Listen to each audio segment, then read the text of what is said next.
ακόμα παιδί Ιουνίου του 01 και κάνα βόλτα κάπου στην Ομόνια. Το καβίτσιο στον πανέμορφο καιρό να βλέπω χρώμα απ' τα λίγα πράγματα που έχω κρατήσει μέχρι τώρα. Περπάταγα, κάπνιζα, κοίταγα, χάζευα. Ό,τι παράξενο μπορεί να βρίσκα κάτω μάζευα.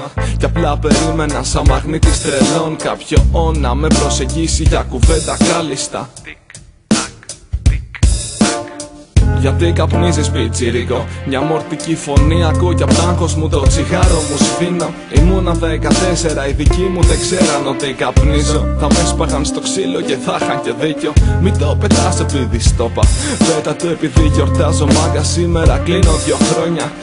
Ο τρελός που περίμενα πόση ώρα.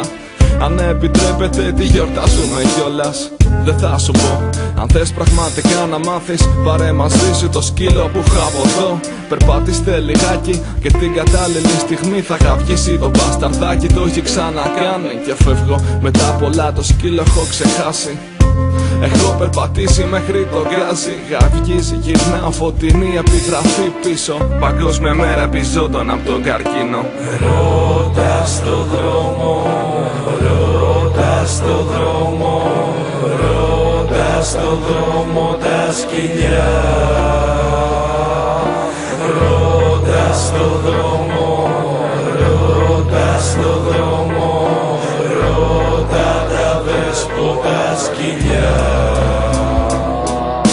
Ο Στέφανος ζούσε σε μια παράγκα στην Εράιδα. Στην κοκκινιά μεγάλωνε φυσιολογικά, χωρίς πολλά λεφτά. Μ' αυτά ρολό δεν παίζανε, είχε φίλους. Ήταν ένα απλό παιδί από τη γειτονιά που μεγαλώνοντας αντιμετώπιζε προβλήματα, κυρίως τσάκωμους γονιών οικογενειακά. Φασαρίες που τον έκλειναν στον εαυτό του και παρηγοριά πως έβρισκε λένε κάποιοι στα σκυλιά.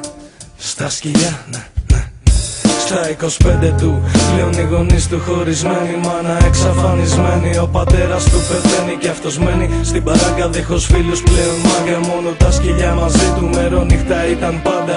Η γειτονιά τον τράταρε, φάει μήπως και ζήσει, αλλά αυτός μόνο τσιγάρο τους έγνεφε να καπνίσει. Και περιττό το να σου πω το ότι σε κανέναν δεν ήθελε ποτέ να ξαναμιλήσει.